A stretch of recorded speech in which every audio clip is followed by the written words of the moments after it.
If you're involved in the indie game scene at all, you've probably heard about meditations. It's an initiative launched by Rami Ismail that every day gives you a short gameplay experience and a meditative quote, a way to reflect on concepts and ideas that you might not have otherwise thought about that day in the form of a game. This is right up our alley, so I wanted to do my part to cover this project and kind of showcase it and preserve it because after a day passes, you won't be able to play that game again until the next year's day. So, on the Indie Hangover channel, each week I'm going to be going over the past week's meditations, showcasing the gameplay footage, talking about what the concepts are, some of the gameplay elements, that kind of thing. Um, this first week, I did actually miss the first game on January 1st and on January 3rd due to only learning about the project on the 2nd and Greenwich Mean Time being different than Eastern Standard Time. But I've taken that footage from other YouTubers who I will credit in their individual sections as I talk about the different games. So I hope you enjoy this. Please let us know your thoughts, and there will be links included in the description to the meditation launcher, and I encourage you to download this and take a little moment each day to explore this for yourself and really look into some different artistic expressions each and every day. January 1st's game is Temperance by Tack, and I am using footage here from Fangle Spangle on YouTube. This is a very simple game that is just about clicking different bars. You've got what looks like a loading bar here that you have to click, and different bars will fill up with white light. Now, at first, this looks a little odd, and there's no explanation of what you're supposed to do. So it's a little bit confusing, but as you can see in the footage here from Fangle Spangle, you can figure out that this is all about timing. It's a very clever idea. It's fun to watch Fangle figure this out in real time, so I'll just let him figure it out, and you can watch. Okay, just be consistent. It's 1, 2, 3, 4. Can I click anywhere? Yeah, I can click anywhere. Okay, let's highlight them, so that's good. Okay, so 1, 2.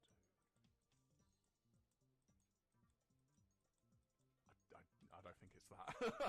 Okay, maybe it's the next one has to be slower than the last.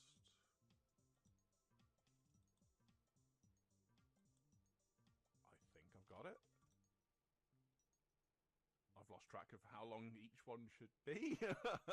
Okay, so the next one. Okay, yeah, that's how it works then. I have no idea how long these are now. Okay, good. I'll just.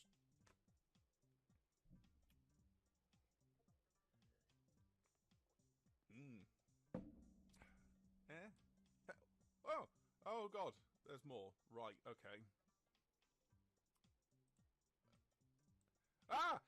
I've ruined it! What happened? I don't know what's going on. Okay, right. Ah! What the hell?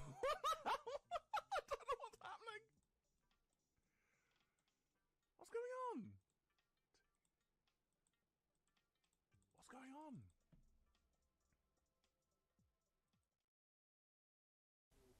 January 2nd's meditation game is by Adriel Wallach with audio from Distillery Audio and Grunz.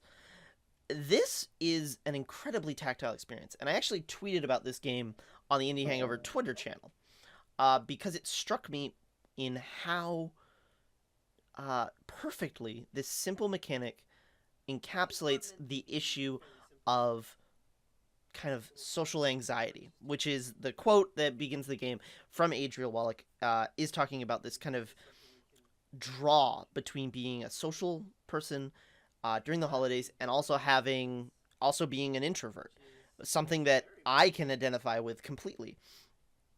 And this kind of balance that you have to maintain between putting yourself out into social events and interactions with people while also taking care of yourself and giving yourself a chance as an introvert to recharge, to step away from things and to uh, let yourself rebuild your stores of energy. Kind of it's meditative, which is of course the point. Let's see if we can get to this. Hold up. Hooray!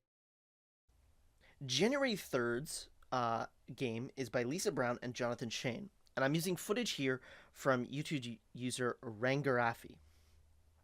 It's a fairly simple game that explores issues of depression in quite a effective way, where you are controlling this little lightning bug or fairy, and you're tasked with pulling this figure who's quite depressed along, uh, pulling them forward into some other place. You don't really know. You can only see what this figure can see.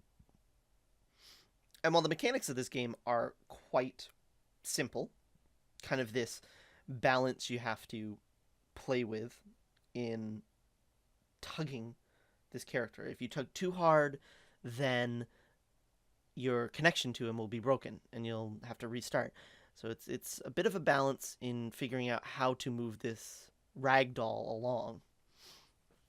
But I think the most powerful thing about this short meditative game is actually the ending, which will come up here in a moment.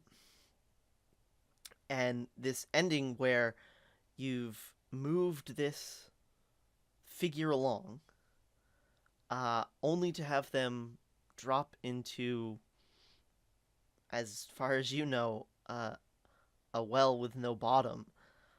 It's a pretty powerful moment in speaking about depression and kind of the feelings that go along with depression.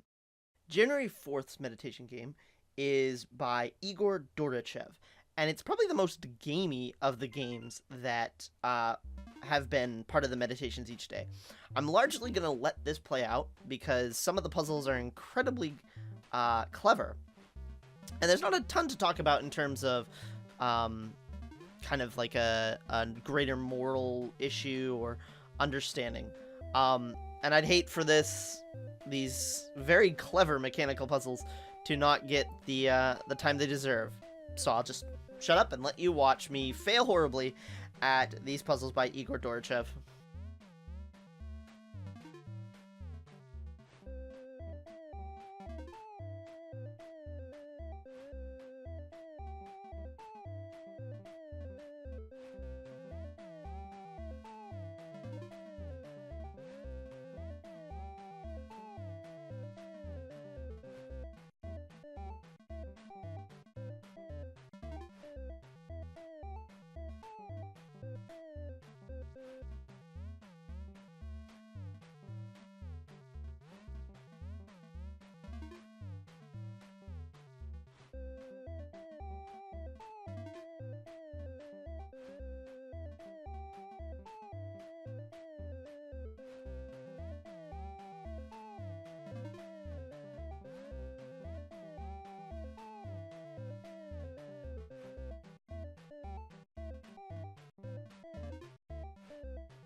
Jerry Fifth's game is by Ludipi, and it's an incredibly emotional experience centered around the holidays.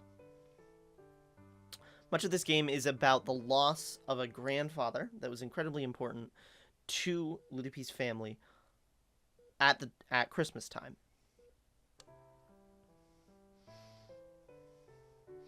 For such a simple premise of a game with really only a single mechanic flipping between two different scenes, it's remarkably effective at eliciting an emotional response from you, the player.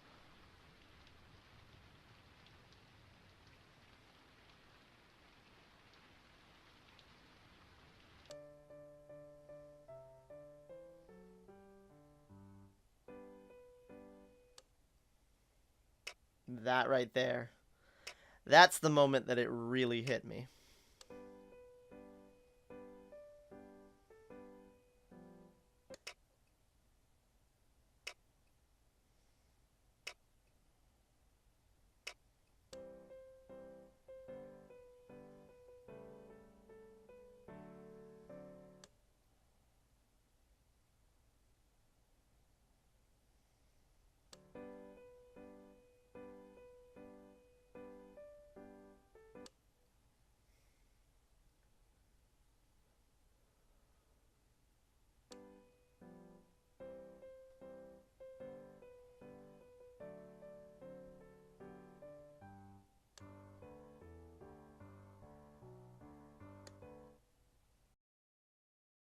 Jerry Sixth is a game by Bertien van Havel tot Westerflyer. That's a puzzle, which is remarkably well designed, actually. It's a short experience, not really much mechanical craziness, but runs incredibly well in the browser, and I rather enjoyed the break from an emotional experience.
Finally, in this first week of meditations, we have a game by Matthias Ditto Dietrich, which has an interesting mechanic with this bar, uh, where your goal is to grow it.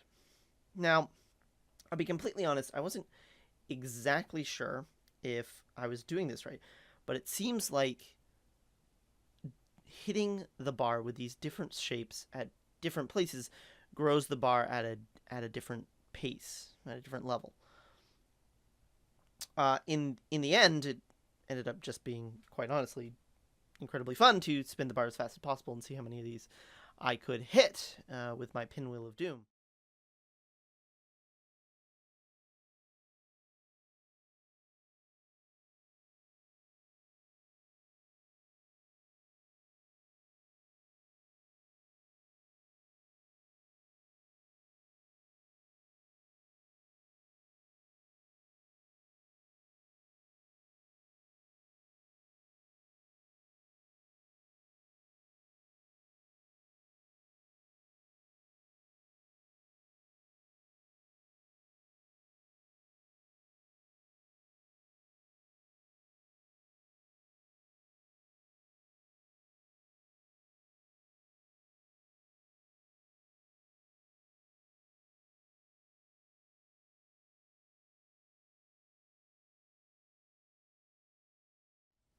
I hope that you've enjoyed this look at the first week of meditation games. As I said earlier, we will have a link to the meditation games page where you can download the browser for these games yourself.